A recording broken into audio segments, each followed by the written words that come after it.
आपकी प्रायोरिटी क्या है? जैसे एक प्राउड सनातनी के तौर पे आप चाहती हैं कि जो लोग भटक रहे हैं, हमारे यूथ खास तौर पे, क्योंकि हमको पता है, हमने सुना है कि जो हमारा धर्म है, जो हमारे शास्त्र हैं, जो हमारे संस्कार हैं, हमारी परंपराएं, मान्यताएं हैं, जो हमारी वैज्ञानिक खोजें हैं, वो बेस्ट हैं, सर्वश्रेष्ठ हैं, लेकिन अब हमको उनके बारे में कोई बताता नहीं है ना? हमारा जो ज्ञान है वो मुगलों के वजह से, वो पुर्तगालीज़ की वजह से, अंग्रेज़ों की वजह से, वो पिछले 12-1300 वर्षों में हमारा ज्ञान तो वहीं एग्जिस्ट करता है, लेकिन हम लोगों को नहीं पता, हम लोगों को उस ज्ञान से दूर रखा गया है। इसलिए जो हमारे यूथ हैं, अब वो पूजा पाठ को आडंबर कहते हैं, वो ढोंग कहते हैं, वो पाखंड कहते हैं, वो क्रिश्चियनिटी और इस्लाम की तरफ ज़्यादा आकर्षित हो रहे हैं। तो आपकी प्रायोरिटीज़ इन यूथ को लेकर क्या रहेगी? देखिए, सबसे पहले मुझे डेफिनेटली लगता है कि माइंड वॉशिंग करी गई है और बहुत कोर्स से करी गई है। जैसे मैं एंटरटेनमेंट इंडस्ट्री की बात करूं तो आपको दिखाया जाता है कि जो हमारा रिलीजन है वो पाखंड के साथ जुड़ा हुआ है। फिर अगर मैं बात करूं कि जैसे एजुकेशन सिस्टम की आपने बात करी, तो कोर्स से ही हमारे को अलग करा गया है। हमारे को कभी गुरुकुल हम जा नहीं पाए, वो अवेलेबल भी नहीं है, उसका एक बहुत बड़ा लूप होल है, वो हम बाद में डिस्कस करेंगे। लेकिन अब जब मैं किसी और स्कूल में पढ़ती हूँ तो वहाँ पे आपको ये दिखाया जाता है कि इंग्लिश आप बोलेंगे तो आप बेस्ट, और मैं उसकी एक विक्टिम रही हूँ। मैं गई हूँ लंदन स्कूल ऑफ इकोनॉमिक्स में, क्योंकि मुझे लगा कि वही सबसे सर्वश्रेष्ठ है। हम वेदों को भूलकर मैंने संस्कृत नहीं सीखी, वेद नहीं पढ़े, जबकि मैं LSE चले गई कि वो सबसे बेस्ट होगा। क्यों?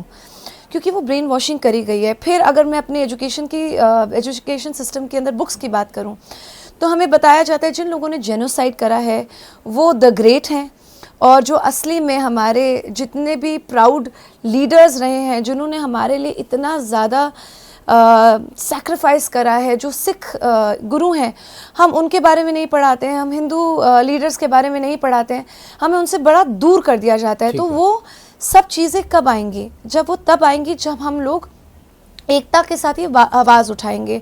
और मुझे ये लगता है कि जब मेरे जैसे अगर एजुकेटेड अचीवर्स, जब एक जनता देखती है कि स्पेशली यूथ जब देखती है, क्योंकि देखिए यूथ को एक चीज़ दिखाई देती है कि मैंने हर चीज़ों को भोगा है, मैंने एंटरटेनमेंट इंडस्ट्री में भी थोड़ा बहुत भोगा है, मैं आपने जैसे बोला मैं ग्लैमर से भी पहले जुड़ी रही, मैं ब्यूटी इंडस्ट्री में रही हूँ।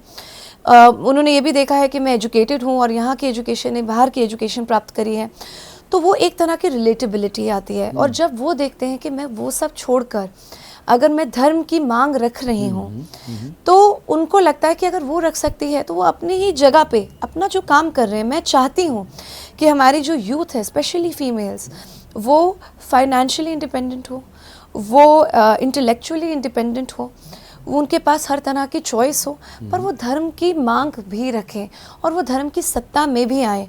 तो वो जब तक वो मुझ जैसी लड़की को नहीं देखेगी कि मैं जब आगे आ सकती हूँ और ये बातें कर सकती हूँ, तो तभी वो ये बात बहुत खुशी से, बहुत प्राइड के साथ और बहुत सेफ्टी के साथ वो तभी कर पाएगी।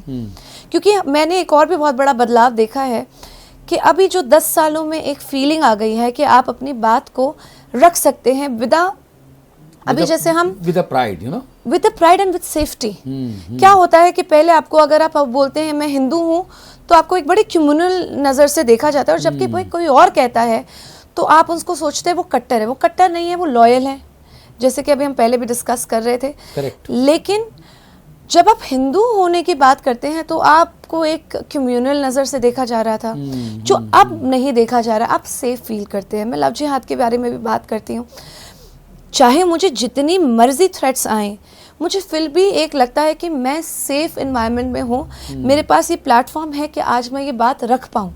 और जब तक हम ये बातें नहीं रखेंगे तब तक हमारी बात कैसे सुनी जाएगी?